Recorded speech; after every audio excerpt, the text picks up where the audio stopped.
Hello, today we will learn our first scale.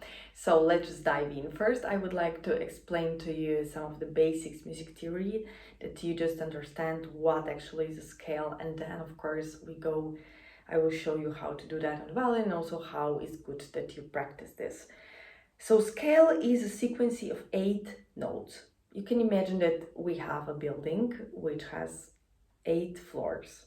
And we have first floor, second floor, and so on. And here is the same actually by the scale. So you have a first tone, then you have second, third, fourth, and so on. So one octave scale consists from 8 notes. So today we will learn 8 notes. Each scale has a name. Yeah. Today we will learn D major scale because it's the easiest scale on the violin because of the fingers position. I will everything explain.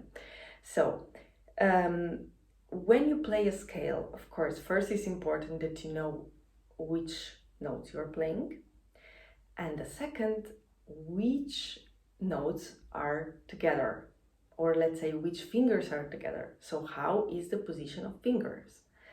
For D major, we start with open D string, then we have E, then we have F sharp, G, this is everything on D string, and then we go to A string when we have B, then we have C sharp and D.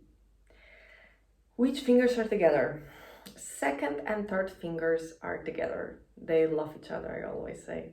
So I will show you now how I start that, like with every student, regardless how old is someone, okay? Because it's really, it's simple and it's really not hard. So I will start now to play each note 2 times, and between every note, when you need to change the finger, I suggest that you make a little stop just in the beginning, okay? So we start with open D string,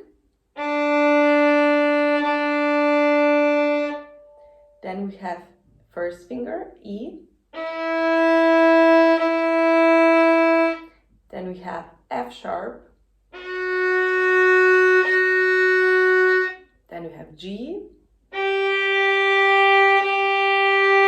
then we go to A string, we have B, C sharp, and D. Yeah, and then the same you play also back. Yeah, as you saw, I have been playing in the middle of the bow. I suggest that really in the beginning, play in the middle of the bow. You don't need to play at the frog or at the tip. And what are important things that you focus when you play the scales? Of course, we play the scales because of intonation, but it's not just like this. Regardless what we are playing, scale, etude, exercise, or the piece, we need to have good sound. So if there are some major things which you need to check before you start to play the scale. You can also look my previous videos when I explain everything more detail, but today I will repeat that again because it's really important. So the first thing is how we hold our bow. I will explain that fast, okay? So we grab our bow in our left hand in the middle, and then we are really relaxed. We hug the bow. The middle 2 fingers are together. Small finger is round.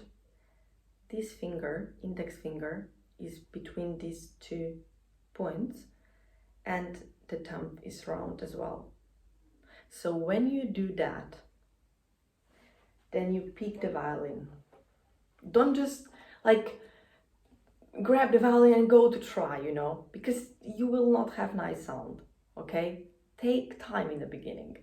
And then you make the position of your violin. We said you put your violin here on the shoulders, and then you just say no, like this.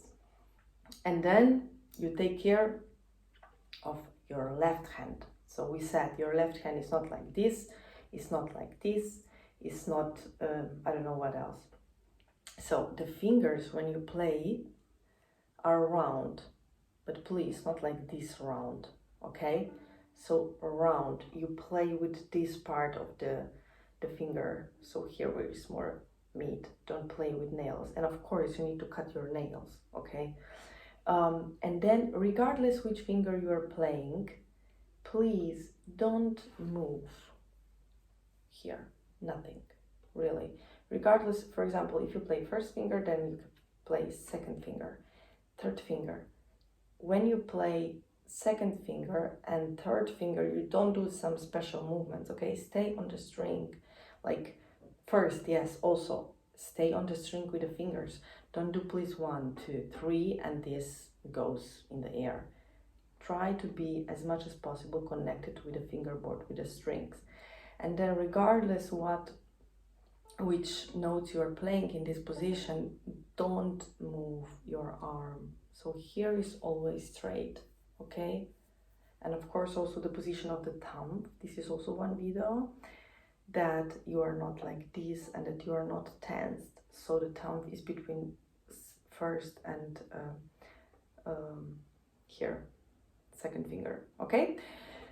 So in the beginning, as I said, I would suggest you can play 4 notes, so each note 4 times, and then do a small break in between each note.